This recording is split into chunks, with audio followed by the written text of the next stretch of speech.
വഹുവ യുസല്ലി, ഹബീബായ തങ്ങൾ നമസ്കരിക്കുകയായിരുന്നു. എങ്ങനത്തെ നമസ്കാരം? നമ്മളെ പോലെ പെട്ടെന്നുള്ള നമസ്കാരമല്ല, ധൃതി പിടിച്ചുള്ള നമസ്കാരമല്ല, സ്വർഗത്തിന്റെ അലങ്കാരങ്ങൾ കണ്ട് രസിച്ചുകൊണ്ടുള്ള നമസ്കാരം, അവിടുത്തെ ആനന്ദബോധിയിൽ ആമഗ്നനായി കൊണ്ടുള്ള നമസ്കാരം, സ്വർഗത്തിന്റെ ഇരിപ്പിടങ്ങളെ മുന്നിൽ കണ്ടുകൊണ്ടുള്ള നമസ്കാരം, അർശിന്റെ തണലിൽ സുജൂദിൽ കിടക്കുന്ന പ്രതീതിയോടെയുള്ള നമസ്കാരം. ആ നമസ്കാരത്തിൽ അല്ലാഹുവിനെ കുറിച്ചും അവന്റെ ശിക്ഷകളെ കുറിച്ചുമൊക്കെ ഓർത്ത് അള്ളാന്റെ റസൂല് നമസ്കാരത്തിൽ പൊട്ടിക്കരയുന്നതാണ് എനിക്ക് കാണാൻ കഴിഞ്ഞത്. വലിജൗഫിഹി അസീസുൻ കഅസീസിൽ മിർജലി മിനൽ ബുകാ. അള്ളാന്റെ റസൂല് നമസ്കരിക്കുമ്പോ അവിടുത്തെ ഹദറത്തിലേക്ക് ഞാൻ പോയപ്പോൾ അള്ളാന്റെ റസൂല് തേങ്ങി തേങ്ങി കരയുകയാണ്. ഒരു ഇരമ്പലാണ് എനിക്ക് കേൾക്കാൻ കഴിഞ്ഞത്, ഒരു തേങ്ങലാണ് എനിക്ക് കേൾക്കാൻ കഴിഞ്ഞത്. അള്ളാന്റെ റസൂല് പൊട്ടിക്കരയുന്നു നമസ്കാരത്തിൽ. അള്ളാന്റെ റസൂല് നമസ്കാരത്തിൽ പൊട്ടിക്കരയുന്നു. പള്ളിയിലല്ല, വീട്ടിലാണ്. വീട്ടിൽ വരുമ്പോൾ അള്ളാന്റെ റസൂല് കൂടുതലും സുന്നത്ത് നമസ്കരിക്കുമായിരുന്നു അത്രേ. നബിതങ്ങളുടെ ഇഷ്ടം, നബിതങ്ങളുടെ ആഗ്രഹം പള്ളിയിൽ ഫർദ് നമസ്കാരവും വീട്ടിൽ സുന്നത്ത് നമസ്കാരവും, ഇതായിരുന്നു നബിതങ്ങൾക്ക് ഏറ്റവും കൂടുതൽ ഇഷ്ടം. ആയിഷ ബീവി റളിയല്ലാഹു തആല അൻഹ പറയുകയാണ്, അന്നൻ നബിയ സല്ലല്ലാഹു അലൈഹി വസല്ലമ ലം യമുത് വഹുവ ജാലിസുൻ അക്സറ സ്വലാത്തിഹി വഹുവ ജാലിസുൻ. അല്ലാഹുവിന്റെ റസൂല് മരണത്തോടടുത്ത സമയത്ത്, വഫാത്തിനോടടുത്ത സമയത്ത് അള്ളാന്റെ റസൂല് അധികമായി സുന്നത്ത് നമസ്കരിച്ചിരുന്നു. ആ നമസ്കാരം ഇരുന്നു കൊണ്ടാണ് നമസ്കരിച്ചത്. അധികമായി സുന്നത്ത് നമസ്കരിക്കാത്ത അവസ്ഥയിൽ അള്ളാന്റെ റസൂല് ഈ ലോകത്ത് നിന്ന് വിട പറഞ്ഞു പോയിട്ടില്ല. ചെറിയ പനി വരുമ്പോ ഫർള് നമസ്കാരം മുടക്കുന്നവരെ, നിങ്ങളുടെ നായകന്റെ അടയാളവും അവിടുത്തെ അവസ്ഥയുമാണ് ആയിഷ ബീവി പഠിപ്പിച്ചു തരുന്നത്. ചെറിയ പനി വരുമ്പോ ഫർളും മുടക്കി, എല്ലാം മുടക്കി. ഒരു കല്യാണത്തിന്റെ പേരിൽ ഫർള് നമസ്കാരം ഒഴിവാക്കുന്നു, ളുഹറും അസ്റും ഖളാ ആക്കുകയാണ്.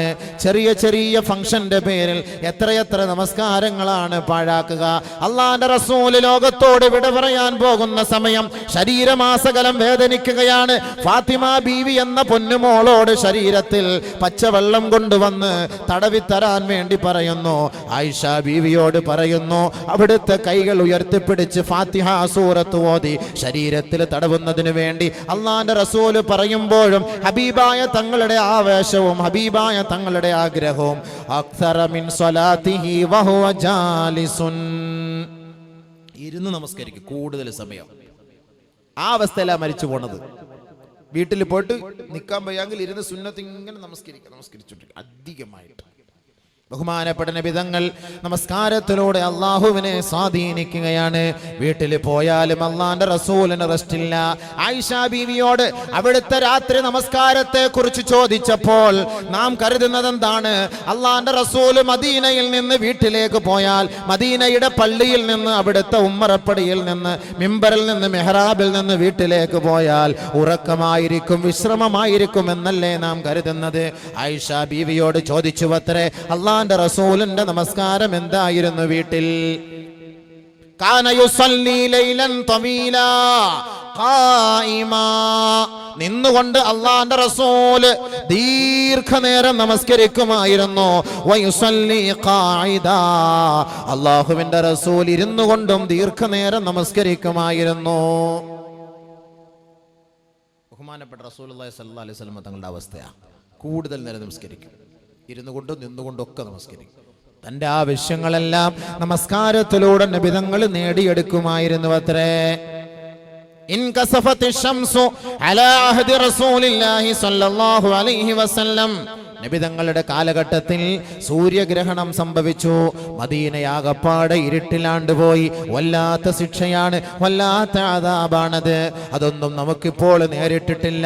ഏതോ ഒരു കോണിൽ, ഏതോ ഒരു ദിക്കിൽ സൂര്യഗ്രഹണം സംഭവിക്കുന്നു, ചന്ദ്രൻ ഗ്രഹണം സംഭവിക്കുന്നു. പക്ഷെ ഇതൊന്നും നമ്മുടെ നാട്ടുകാർ പോലും അറിയുന്നില്ല. വലിയ വിപത്താണ്, നാടിനതൊരു വിപത്താണ്, നാട്ടുകാർക്കതൊരു വിപത്താണ്. അള്ളാന്റെ റസൂലിന്റെ കാലഘട്ടത്തിൽ ബഹുമാനപ്പെട്ട ഹബീബായ തങ്ങളുടെ കാലഘട്ടത്തിൽ ഗ്രഹണം സംഭവിച്ചപ്പോൾ അള്ളാന്റെ റസൂൽ ചെയ്ത പരിപാടി എന്താണെന്നറിയുമോ? അള്ളാന്റെ റസൂൽ നേരെ പള്ളിയിലേക്ക് പോവുകയാണ്, നമസ്കാരം ആരംഭിക്കുകയാണ്. ഹബീബായ തങ്ങൾ നമസ്കരിക്കുകയാണ്, ദീർഘനേരം നിൽക്കുകയാണ്. ദീർഘനേരം നിന്ന് വലിയ വലിയ സൂറത്ത് ഓതുമ്പോൾ ലം യഖദ് അയ്യർകഅ, നബി തങ്ങൾക്ക് റുകൂ ചെയ്യാനേ ആഗ്രഹം ഉണ്ടാകുന്നില്ല, തോന്നുന്നേ ഇല്ല. നബി തങ്ങൾ അങ്ങനെ തന്നെ നിൽക്കുകയാണ്. പക്ഷെ എന്ത് ചെയ്യാൻ, നമസ്കാരമാണല്ലോ. സുമ്മ റകഅ, പിന്നീട് നബി തങ്ങൾ റുകൂ ചെയ്തു അത്രേ.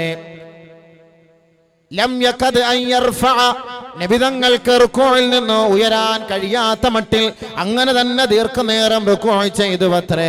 സുമ്മ റകഅ സുമ്മ റഫഅ റഅസഹു, പിന്നീട് നബി തങ്ങൾ റുകൂഇൽ നിന്ന് ഉയരുകയാണ്. ലം യഖദ് അൻ യസ്ജുദ, അല്ലാഹുവിന്റെ റസൂലിന് സുജൂദ് ചെയ്യാനേ തോന്നുന്നില്ല. നബി തങ്ങൾ അങ്ങനെ തന്നെ നിൽക്കുകയാണ്, ദിക്ർ ചെയ്യുകയാണ്, പടച്ച തമ്പുരാനെ പുകഴ്ത്തുകയാണ്. ഹംദൻ കസീറൻ ത്വയ്യിബൻ മുബാറകൻ ഫീ, പടച്ച തമ്പുരാനെ നിനക്കാണ് അഖില നിഖില സ്തുതികൾ അത്രയും. അല്ലാഹുവേ, ഈ അദാബ് മാറ്റി കിട്ടണം, ഇതാണ് ഞങ്ങളുടെ ആഗ്രഹം. ഇതിനോട് നമസ്കാരത്തിലൂടെ നിന്നോട് ഞങ്ങൾ സഹായം തേടുകയാണ്. അല്ലാഹുവിന്റെ റസൂൽ നിൽക്കുകയാണ് റുകൂഇൽ നിന്ന്.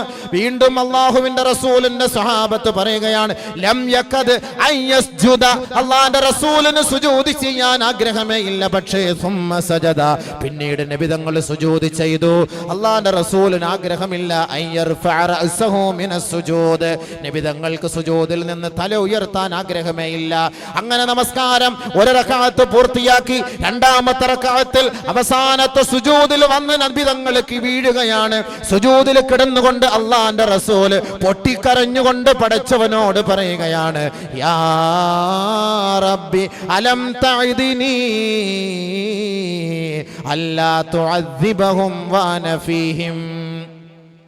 നമസ്കാരത്തിലൂടെ സഹായം തേടിയെടുക്കുകയാണ്, ചോദിച്ചു വാങ്ങുകയാണ്, നേടിയെടുക്കുകയാണ്. സുഹൃത്തെ, നമുക്കും ചെയ്യാനാണ് അള്ളാഹിന്റെ റസൂൽ ഇത് പഠിപ്പിച്ചു തരുന്നത്. അള്ളാഹുവിന്റെ റസൂലിന്റെ വഴികളെ അനുധാവനം ചെയ്താൽ നാളെ നബി തങ്ങളോടൊപ്പം സ്വർഗത്തിൽ ഒരു ഇരിപ്പിടം നമുക്കുറപ്പാണ്. അള്ളാഹിന്റെ റസൂൽ സുജൂദിൽ കിടന്നുകൊണ്ട് പറയുകയാണ്, യാ റബ്ബി, ഓ രക്ഷിതാവേ, അലം തഅദിനി, നീ എനിക്ക് വാഗ്ദാ ചെയ്തവനല്ലയോ, എനിക്ക് നീ വാഗ്ദത്തം ചെയ്തവനല്ലയോ, അല്ലാ തുഅദ്ദിബഹും വഹും ഫീ അന ഫീഹിം, ഞാൻ ഈ സമുദായത്തിന്റെ ഇടയിൽ ജീവിച്ചിരിക്കുമ്പോൾ ഇവരെ നീ ശിക്ഷിക്കുകയില്ല എന്ന് നീ എനിക്ക് വാഗ്ദാനം ചെയ്തവനല്ലയോ പടച്ചവനെ. അതുകൊണ്ട് ഈ ശിക്ഷയെ നീ ഇവിടെ നിന്നുയർത്തണം നാഥനെ. ഇതാണ് നബി തങ്ങളുടെ ആവേശം, ഇതാണ് നബി തങ്ങളുടെ ആഗ്രഹം, ഇതാണ് നബി തങ്ങളുടെ ദുആ. വീണ്ടും അല്ലാഹുവിന്റെ റസൂൽ ദുആ ചെയ്യുകയാണ്, യാ റബ്ബി, ഓ രക്ഷിതാവേ, അലം തഅദുനി, നീ എനിക്ക് വാഗ്ദാ ചെയ്തതല്ലേ, വല്ലാ തുഅദ്ദിബഹും, ഈ പാവപ്പെട്ട സാധുക്കളായ സമൂഹത്തെ നീ ശിക്ഷിക്കുകയില്ല എന്ന്. വഹും യസ്തഗ്ഫിറൂൻ, അവർ നിന്നോട് പശ്ചാത്തപിക്കുന്നിടത്തോളം കാലം നീ അവരെ ശിക്ഷിക്കുകയില്ല എന്ന് നീ എനിക്ക് വാഗ്ദാ ചെയ്തവനാണല്ലോ തമ്പുരാനെ. അതുകൊണ്ട് റബ്ബേ, ഈ മദീനയിൽ നിന്ന്, ഈ സൂര്യന്റെ ശിക്ഷയിൽ നിന്ന്, അല്ലാഹുവേ നിന്റെ താക്കീതിൽ നിന്ന് ഈ മദീന വാസികളെയും ഈ നാട്ടുകാരെയും രക്ഷപ്പെടുത്തണമേ തമ്പുരാനെ എന്ന് ദീർഘനേരം നമസ്കരിച്ചു കൊണ്ട് സുജൂദിൽ കിടന്നപ്പോൾ ഫലമ്മൻ ജലത്ത്, സൂര്യൻ തെളിഞ്ഞു വന്നപ്പോൾ ഹമിദല്ലാഹ വഅസ്നാ അലൈഹി വശകറല്ലാഹ ഫതബസ്സമ റസൂലുള്ളാഹ്. അല്ലാഹുവിന്റെ റസൂൽ അല്ലാഹുവിനെ സ്തുതിക്കുകയായിരുന്നു, വാഴ്ത്തുകയായിരുന്നു, പ്രകീർത്തിക്കുകയായിരുന്നു. പടച്ച തമ്പുരാൻ അല്ലാഹുവിന്റെ റസൂലിന്റെ വിളിക്ക് ഉത്തരം നൽകുകയും ആ കരച്ചിൽ കണ്ണുനീര് കേൾക്കുകയും കാണുകയും ചെയ്തുകൊണ്ട് സൂര്യഗ്രഹണത്തിന് പരിഹാരം കാണുകയും ആ മദീന മണ്ണിനെ രക്ഷപ്പെടുത്തുകയും ചെയ്തുവെങ്കിൽ നമസ്കാരത്തിലൂടെ അള്ളാന്റെ റസൂൽ നേടിയെടുത്ത സംഭവമാണിത്.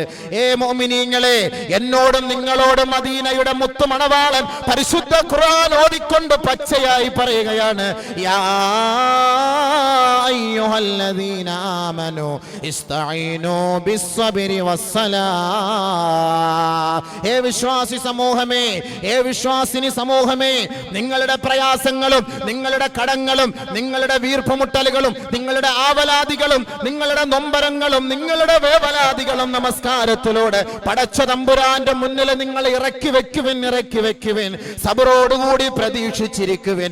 ഇന്നല്ലാഹ മഅസ്സാബിരീൻ, പടച്ച പടച്ചതമ്പുരാൻ തീർത്തും സാബിരീങ്ങളോടൊപ്പമാണ്, ക്ഷമാശീലന്മാരോടൊപ്പമാണ്, ക്ഷമിക്കുന്നവരോടൊപ്പമാണ്. നമസ്കരിക്കുക, ക്ഷമിക്കുക, പടച്ചവന്റെ ഔദാര്യത്തെ പ്രതീക്ഷിക്കുക, ഒരിക്കലും നിരാശരാകരുത്. പറയൂ നബിയെ, നമസ്കരിച്ചിട്ട് നിരാശരാകുന്ന വിശ്വാസി സമൂഹത്തോട് പറയൂ നബിയെ, യാ ഇബാദി അല്ലദീന അസ്റഫു അലാ അൻഫുസിഹിം ലാ തഖ്നതു മിർ റഹ്മത്തില്ലാഹ്.